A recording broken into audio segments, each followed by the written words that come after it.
Sir ఇప్పుడు ఒక్క మాట చెప్తాను సార్ నేను. సార్ ప్రభుత్వమే కదా సార్,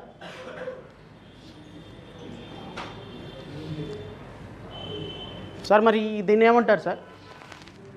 తెలుగుదేశం పార్టీ కార్యకర్తలు కత్తులు రాడ్లు దీంతో ఈ విధంగా ఒక మాజీ మంత్రి ఇంటి మీద తెగబడి ఒక మాజీ ముఖ్యమంత్రిని బోషడికే అన్నటువంటి పట్టాభి నీతిమంతుడు, మాజీ ముఖ్యమంత్రిని ఇష్టం వచ్చినట్టు తిట్టిన పట్టాభి, ఆ వాక్యాలను ఎవరు సమర్థించరు సార్.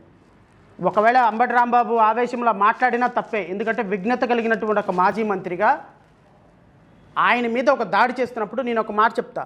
2024 జూనులో వచ్చినటువంటి కల్తీ నెయ్యి, మీ ప్రభుత్వంలో వచ్చినటువంటి కల్తీ నెయ్యి పరిశీలిస్తే దాంట్లో జంతు కొవ్వులు కలిసినాయి అని వస్తే దాన్ని ప్రచారం చేసి నానా యాగి చేసి సిట్ రిపోర్ట్ వచ్చిన తర్వాత సిబిఐ సుప్రీంకోర్టులో పనిచేసే సిట్ రిపోర్ట్ వచ్చిన తర్వాత కూడా నెయ్యిలో పంది మాంసం ఎద్దు మాంసం కలిసిందని చెప్పి బ్యానర్లు వేసినటువంటి తెలుగుదేశం ప్రభుత్వం ఆ బ్యానర్లు వేసి ఊరు వాడ బ్యానర్లు వేసినటువంటి వ్యక్తుల మీద ఏమి చర్యలు తీసుకున్నారు?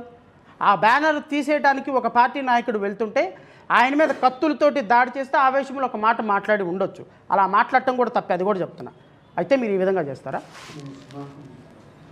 ఈ విధంగా చంపుతారా? ఈ విధంగా దారుణంగా కోస్తారా? ఈ విధంగా ఇళ్ల మీద పడి కార్లు ఇదులు పగలగొట్టి చంపేటే ప్రయత్నం చేస్తారా? రాజకీయాల్లో సార్ ఈరోజు మీరున్నారు, కళ్ళు మూసుకొని కళ్ళు తెరిచేలోపు 2 సంవత్సరాలు అయిపోయింది, ఇంకా 4 నెలలు పోతే 3వ సంవత్సరంలోకి అడుగు పెడుతున్నాం. రేపు జూన్ పోయిందంటే 3వ సంవత్సరంలోకి వస్తుంది. అలా 2 సంవత్సరాలు కళ్ళు మూసుకుంటే అయిపోతుంది. 29 తర్వాత ఎక్కడికి వెళ్తారు సార్? ఈ సంస్కృతే కనుక రాబోయే ప్రభుత్వానికి వచ్చిందనుకో పరిస్థితి ఏంటి? అసలు కార్యకర్తలు ఇళ్లలో ఉండగలుగుతారా? జిల్లాల్లో ఉండగలుగుతారా? తిరగలుగుతారా? రాష్ట్రంలో ఉండగలుగుతారా? పూర్తి స్థాయిలో రేపొద్దున రాబోయే ప్రభుత్వం కూడా ఈ విధంగా కక్ష కట్టింది అంటే రాష్ట్రంలో ఏ విధమైన శాంతి భద్రతలు ఉంటాయో నాకైతే తెలియదు. కానీ ఇలా ఈ విధంగా రోడ్ల మీద కత్తులు కటార్లు పట్టుకొని తిరిగి ఇంట్ల మీద దాడి చేసే సంస్కృతి చంద్రబాబు నాయుడు గారు మీరు అన్న మాట నేను మళ్ళీ మీకు గుర్తు చేస్తున్నా. It is nothing but a state sponsored terrorism. మీరే అన్నారు ఇంతకుముందు, it's nothing but a state sponsored terrorism. అంటే కార్యకర్తలు మీ ప్రభుత్వం అధికారంలో ఉందని చెప్పి మీ ఇష్టం వచ్చినట్టు కత్తులు గొడ్డలు పట్టుకొని ఒకవేళ ఆయన తిడితే లీగల్గా కేసు బుక్ చేయండి, అరెస్ట్ చేశారు తీసుకెళ్ళండి. ఇప్పుడు నిన్న అంబటి రాంబాబు గారి ఇంటి మీద దాడి చేసిన వ్యక్తులను ఎంతమందిని అరెస్ట్ చేశారు? ఎంతమందిని రిమాండ్ పెట్టారు? అసలు ఎఫ్ఐఆర్ రిజిస్టర్ చేశారా లేదా? ప్రభుత్వం is expected to function legitimately in accordance with the constitution. ఇండివిజువల్స్గా మేము ఏదైనా ఒక మాట మాట్లాడినప్పుడు, ఆవేశంతో మాట్లాడినప్పుడు ప్రభుత్వం సమన్వయం పాటించాలి, ప్రభుత్వం లా అండ్ ఆర్డర్ని మెయింటైన్ చేయాలి. ప్రభుత్వం కూడా సహనం కోల్పోతే ఇంకా ఎవరు లా అండ్ ఆర్డర్ని కాపాడతారు ఈ దేశంలో? సో ప్రభుత్వం యొక్క నిన్న కార్యక్రమం ఏదైతే చంద్రబాబు నాయుడు మీద తిట్టారు అన్నటువంటి వ్యక్తుల మీద దాడి చేసిన విధానం పూర్తిగా ఖండిస్తున్నా. At the same time Rambabu గారు కూడా అలా మాట్లాడి ఉండవలసింది కాదు. ఆవేశంలో అలా మాట్లాడి ఉంటే ఆయన ఖచ్చితంగా దానికి ఆయన ప్రకారం చట్టం తీసుకుంటుంది. జోగి రమేష్ ఇంటి మీద దాడి చేస్తారు, ఆయన ఇల్లు తగలబెడతారు, వీళ్ళింటి మీద దాడి చేస్తారు, పూలకుండీలు బాలగొడతారు, ఇళ్లలో దూరు చంపేస్తారు. అదే సందర్భంలో అంబటి రాంబాబు గారు కుటుంబ సభ్యులు బయటకు వచ్చినట్టు వాళ్ళని కూడా చంపేసేవాళ్ళు కదా. ఎక్కడికి పోదండి, in front of there is a crocodile festival, don't worry. 2029లో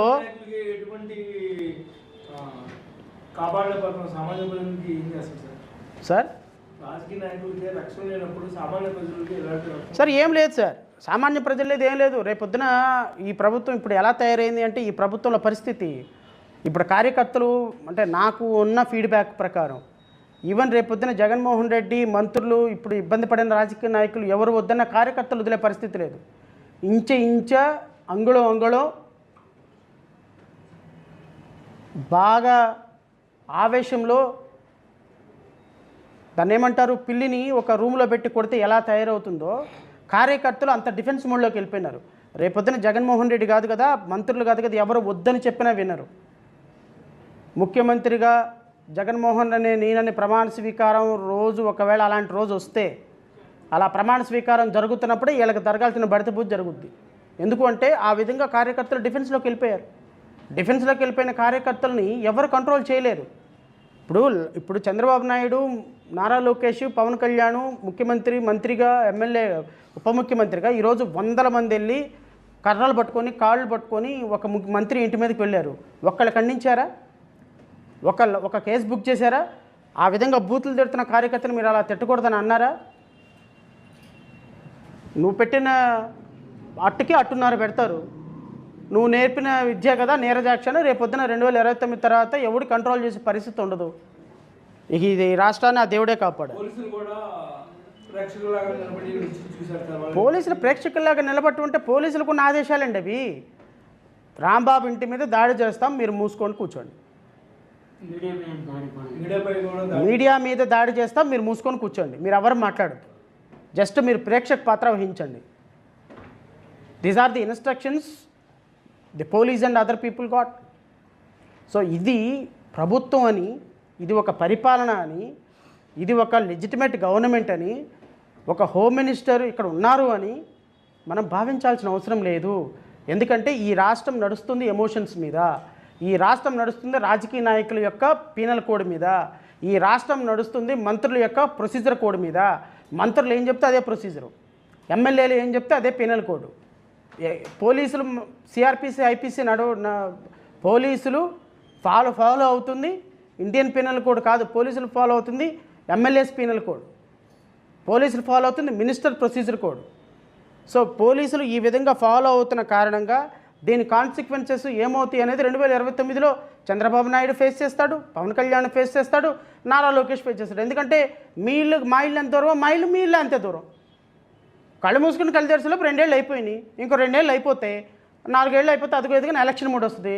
election మూడ్లో ఎవడు నీ అధికారిగా, ఎవడు నీ మాటిండు, కార్యకర్త ఎవడు నీతో సపోర్ట్ చేయడు. ఇప్పుడు రాసుకున్న వాళ్ళందరూ డిజిటల్ బుక్లో ఎంటర్ అయ్యారు. ఒక్కొక్కడికి ఇంచెల చొప్పున ఇవ్వాల్సింది ఇస్తారు. కంగారేముంది? ఆ రోజున కార్యకర్తలుగా, మా నాయకులుగా ఎవరు ఉండరు. ఎందుకంటే ఈవెన్ మా మీద దాడి జరిగినా మేము కూడా అవకాశం కోసం వెయిట్ చేస్తాం. ఓకేనా? Thank you sir. ఇప్పుడు ఒక్క మాట చెప్తాను సార్. నేను సార్ ప్రభుత్వమే కదా సార్,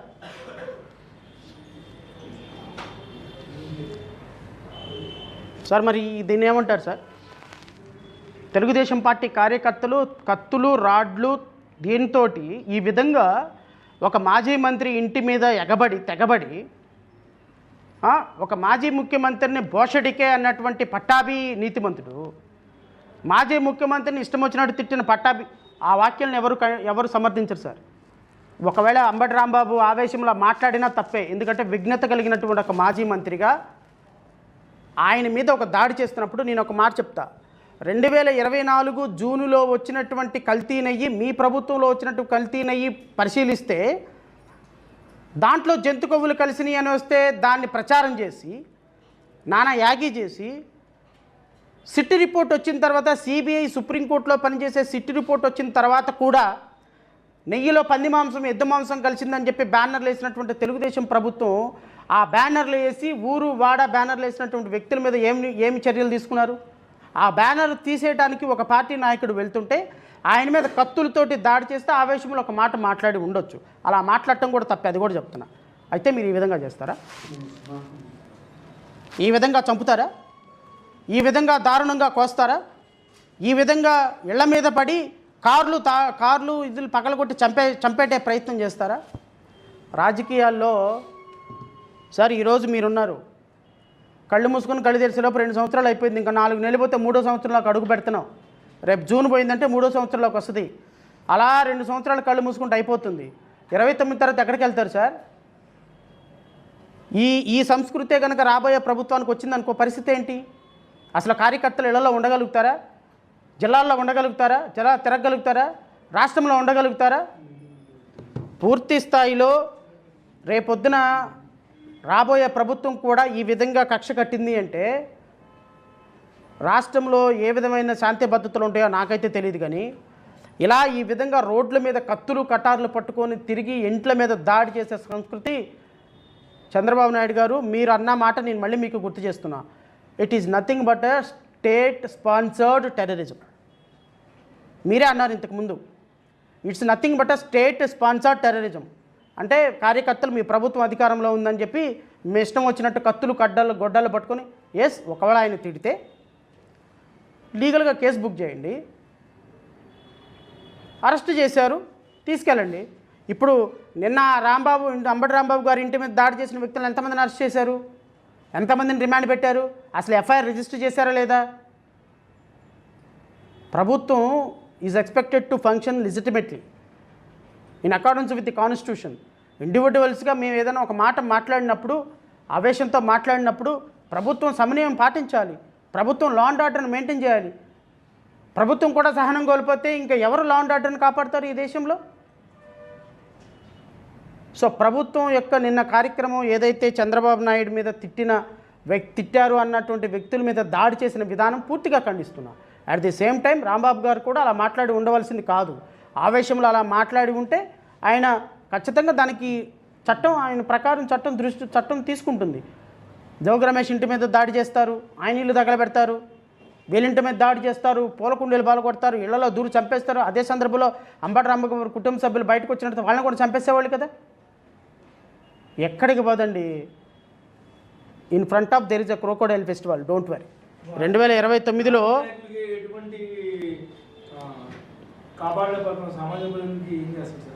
సార్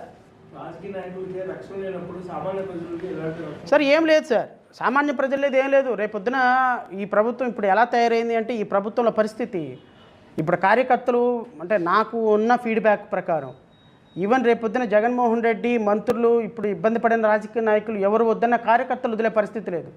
ఇంచ అంగుళం బాగా ఆవేశంలో దాన్ని ఏమంటారు, పిల్లిని ఒక రూమ్లో పెట్టి కొడితే ఎలా తయారవుతుందో కార్యకర్తలు అంత డిఫెన్స్ మోడ్లోకి వెళ్ళిపోయినారు. రేపొద్దున జగన్మోహన్ రెడ్డి కాదు కదా, మంత్రులు కాదు కదా, ఎవరు వద్దని చెప్పినా వినరు. ముఖ్యమంత్రిగా జగన్మోహన్ నేనని ప్రమాణ స్వీకారం రోజు ఒకవేళ అలాంటి రోజు వస్తే, అలా ప్రమాణ స్వీకారం జరుగుతున్నప్పుడే వీళ్ళకి జరగాల్సిన బడితబూజు జరుగుద్ది. ఎందుకు అంటే ఆ విధంగా కార్యకర్తలు డిఫెన్స్లోకి వెళ్ళిపోయారు. డిఫెన్స్లోకి వెళ్ళిపోయిన కార్యకర్తలని ఎవరు కంట్రోల్ చేయలేరు.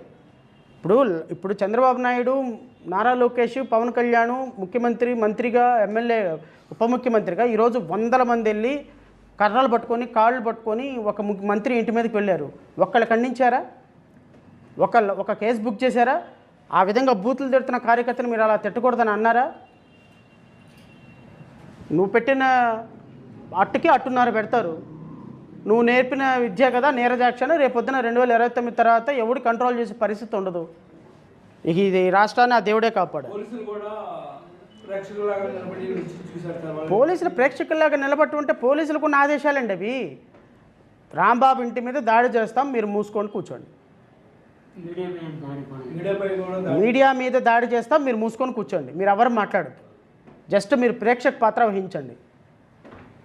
These are the instructions the police and other people got. So ఇది ప్రభుత్వం అని, ఇది ఒక పరిపాలన అని, ఇది ఒక లెజిటిమేట్ గవర్నమెంట్ అని, ఒక హోమ్ మినిస్టర్ ఇక్కడ ఉన్నారు అని మనం భావించాల్సిన అవసరం లేదు.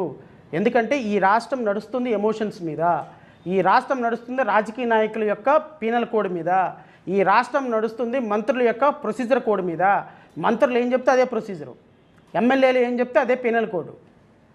పోలీసులు సిఆర్పిసి ఐపీసీ పోలీసులు ఫాలో అవుతుంది ఇండియన్ పీనల్ కోడ్ కాదు, పోలీసులు ఫాలో అవుతుంది ఎమ్మెల్యేస్ పీనల్ కోడ్, పోలీసులు ఫాలో అవుతుంది మినిస్టర్ ప్రొసీజర్ కోడ్. సో పోలీసులు ఈ విధంగా ఫాలో అవుతున్న కారణంగా దీని కాన్సిక్వెన్సెస్ ఏమవుతాయి అనేది 2029లో చంద్రబాబు నాయుడు ఫేస్ చేస్తాడు, పవన్ కళ్యాణ్ ఫేస్ చేస్తాడు, నారా లోకేష్ ఫేస్ చేస్తాడు. ఎందుకంటే మా ఇల్లు ఎంత దూరం, మీ ఇల్లు అంతే దూరం.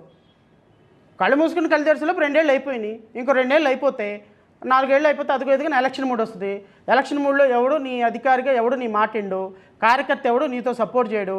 ఇప్పుడు రాసుకున్న వాళ్ళందరూ డిజిటల్ బుక్లో ఎంటర్ అయ్యారు, ఒక్కొక్కడికి ఇంచెల చొప్పున ఇవ్వాల్సింది ఇస్తారు. కంగారేముంది? ఆ రోజున కార్యకర్తలుగా మా నాయకులుగా ఎవరు ఉండరు. ఎందుకు అంటే ఈవెన్ మా మీద దాడి జరిగినా మేము కూడా అవకాశం కోసం వెయిట్ చేస్తాం. ఓకేనా? Thank you.